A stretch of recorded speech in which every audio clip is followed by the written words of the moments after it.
Hola, somos Isabela Navarro y Laura Tacha y estamos acá hoy porque nos contrataron para responder algo muy puntual. ¿Les sirve el clustering a esta empresa para reconciliar su archivo de fotos de empleados? Y vamos directo a la respuesta, que es justamente lo primero que les vamos a mostrar. Bueno, y a la pregunta de si sirve el clustering, nuestra respuesta es simple y corta y es un sí. El clustering sí sirve para apoyar la reconciliación de este archivo, pero como apoyo a la revisión humana, nunca como reemplazo de ella. Concretamente, recomendamos aplicar K-medias sobre componentes principales, reteniendo el 95% de la varianza y mostrándole al analista para cada grupo la fotografía real más parecida al promedio del grupo, no un promedio borroso, para que confirme visualmente si se trata de la misma persona. Esta configuración no es perfecta. En nuestras pruebas acierta considerablemente mejor que una asignación al azar, pero está lejos de una identificación garantizada. Por eso la recomendación viene con condiciones puntuales de uso que les vamos a mostrar. En los próximos minutos les vamos a dar la evidencia detrás de esta conclusión y al final les vamos a pedir una decisión concreta. Pero antes de entrar en ese detalle, una aclaración importante. No trabajamos directamente sobre el archivo de la empresa porque ahí no hay manera de verificar si el algoritmo acertó o no. Por eso usamos Olivetti Faces como banco de pruebas, un conjunto donde sí sabemos quién es quién y podemos calificar al algoritmo antes de confiarle datos reales de la empresa. Entonces, para sustentar esto, les mostramos tres cosas. Primero, que el clustering sí separa identidades muy por encima del azar. Segundo, qué tan riguroso fue el análisis detrás, mejor dicho, qué decidimos y por qué. Y tercero, que ese resultado se sostiene incluso cuando cambiamos algunas decisiones metodológicas razonables. Entonces empecemos por lo más básico. ¿El clustering realmente encuentra algo o es puro ruido?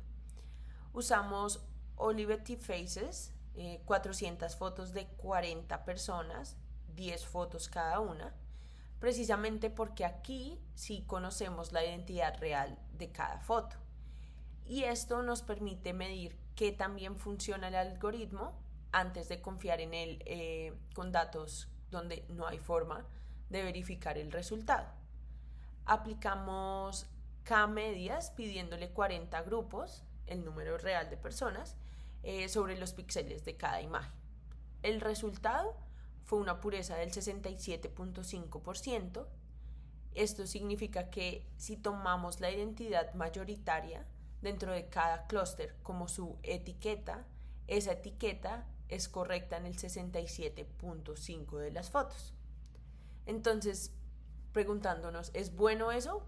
Pues compárenlo con lo que pasaría si repartiéramos las fotos en grupos completamente al azar. Ahí la pureza esperada es del 17.3%. Estamos casi 4 veces mejor que el azar. Esta matriz que ven a la izquierda es la evidencia visual. Cada fila es una persona real, cada columna un clúster y esa diagonal marcada es exactamente esa señal. El algoritmo sí está encontrando estructura real y no ruido. Esos puntos dispersos fuera de la diagonal son los casos donde dos identidades distintas cayeron en el mismo grupo. No son un error del código, son el límite real del método y es justo lo que un analista humano tendría que revisar. Ahora, la pregunta que cualquier analista debería hacerse es: ¿esas decisiones metodológicas están bien tomadas o simplemente hicimos lo primero que se nos ocurrió? Entonces, la primera decisión es estandarizar los píxeles.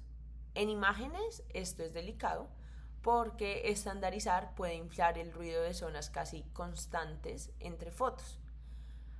Lo probamos empíricamente estandarizar no mejoró ni la pureza ni la separación de los clusters, así que nos quedamos con la escala original de intensidad, la decisión más simple que pues no sacrificaba nada.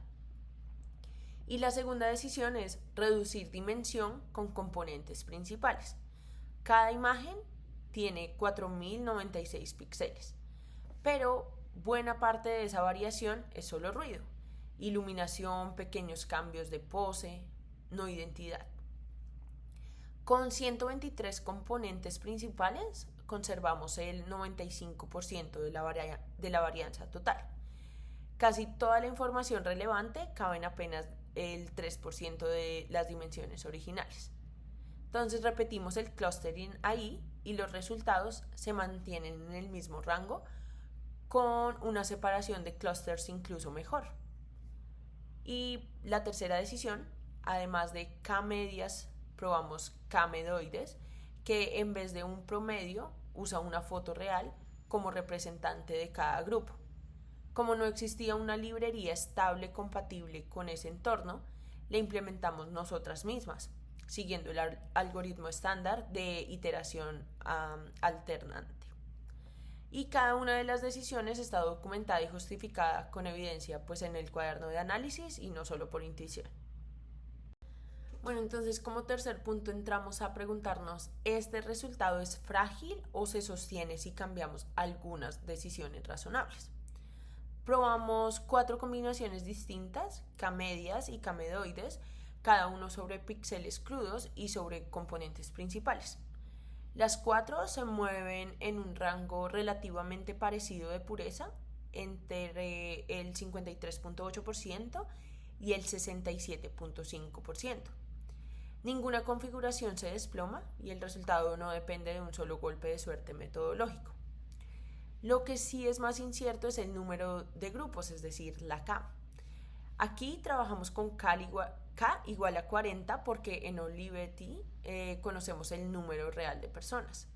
Pero si no lo supiéramos, como es el caso y pasa en el archivo real de la empresa, y solo tuviéramos estas dos curvas, el método del codo no muestra un quiebre claro y el coeficiente de silueta en realidad prefiere un número distinto de grupos.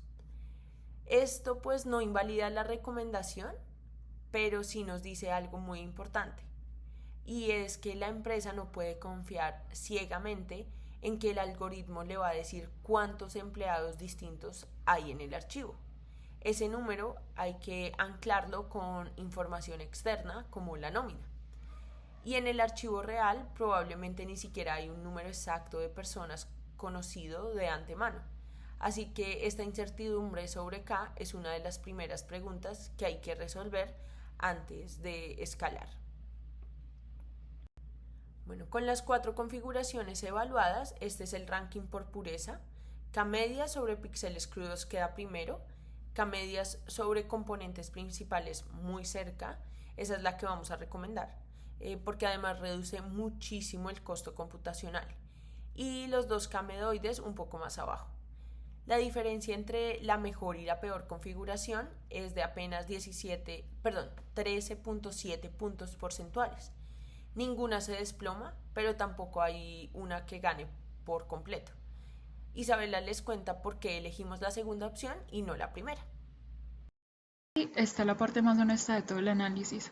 K-medidas prometía representantes más interpretables, fotos reales en vez de promedios borrosos, pero en la práctica sacrificó pureza para lograrlo, con un desempeño de 54.2% frente a un 64.5% que representaba el algoritmo de K-medias, y ambos sobre el mismo espacio de PCA. Restringir el representante de cada grupo a un punto real del archivo en vez de permitir un promedio le cuesta calidad de agrupamiento. Antes de recomendar K-medioides, solo por esa ventaja de interpretabilidad, probamos algo diferente, quedarnos con las asignaciones de K-medias que tienen mejor pureza y en vez de mostrarle al analista el promedio del grupo, mostrarle la foto real más cercana a ese promedio, como ven en la imagen. El panel del medio, esa foto real se parece muchísimo al medioide de verdad. El panel de la derecha, pero sin pagar el costo de pureza de K-medioides. Por eso nuestra recomendación final combina lo mejor de los dos mundos. El motor de clustering es K-media sobre componentes principales y la capa de interpretación para el analista humano toma prestada la idea de K-medioides. No es la opción más sofisticada en el papel, es la mejor que balance tiene entre calidad de agrupamiento y utilidad práctica para quien tiene que confirmar la decisión final. No llegamos aquí porque suena lo mejor en teoría, sino comparando alternativas concretas.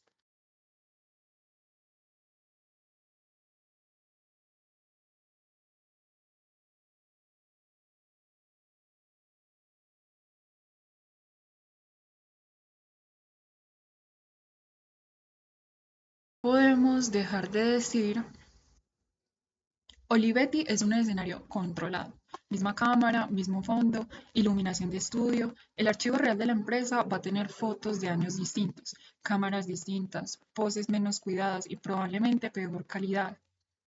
En Olivetti, además, todas las personas tienen exactamente 10 fotos. En el archivo real, seguramente hay empleados con una sola foto antigua y otros con varias fotos recientes, lo que complica aún más el trabajo del clustering. Si el clustering ya muestra estas limitaciones en un escenario fácil, lo razonable es esperar que el archivo real del desempeño sea igual o peor, pero nunca mejor.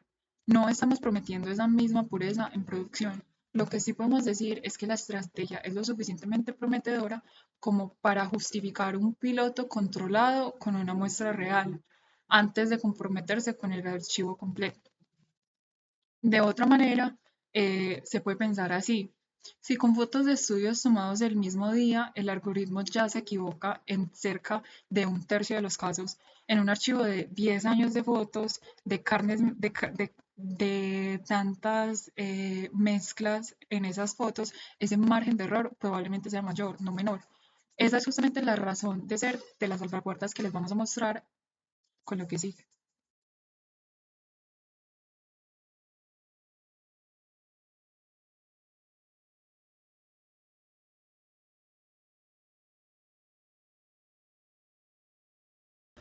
¿Bajo qué condiciones recomendamos usar esto en producción?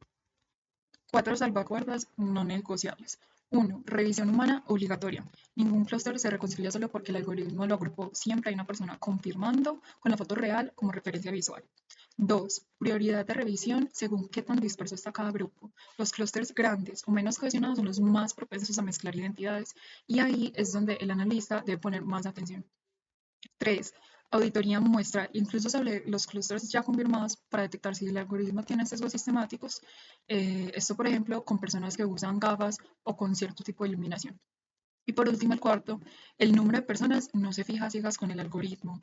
Se ancla con información externa como la nómina de la empresa y el resultado del clustering se trata como una hipótesis por confirmar, no como un conteo definitivo. Estas 4 condiciones son las que hacen que digamos sí es viable y no un sí sin matices. Ninguna de las 4 es costosa de implementar y las 4 juntas son justamente lo que separa un piloto responsable de automatizar algo que todavía no está listo para funcionar solo.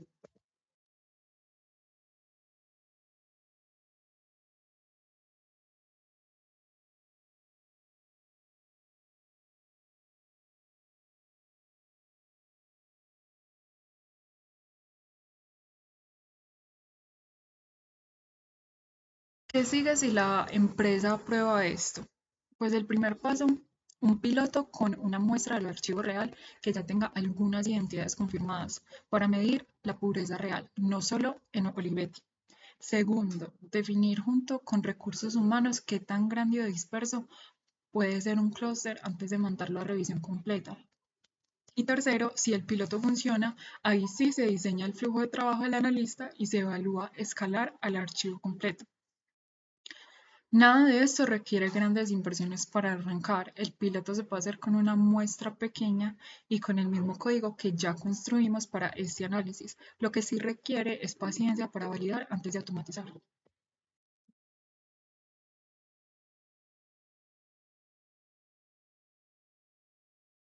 Para cerrar, sí creemos que el clustering es viable para apoyar la reconciliación de este archivo, siempre como asistente de un analista humano, nunca como reemplazo, usando K-medias sobre componentes principales con una capa de interpretación basada en fotos reales y respaldado por evidencia que pueden revisar completa en nuestro cuaderno de análisis.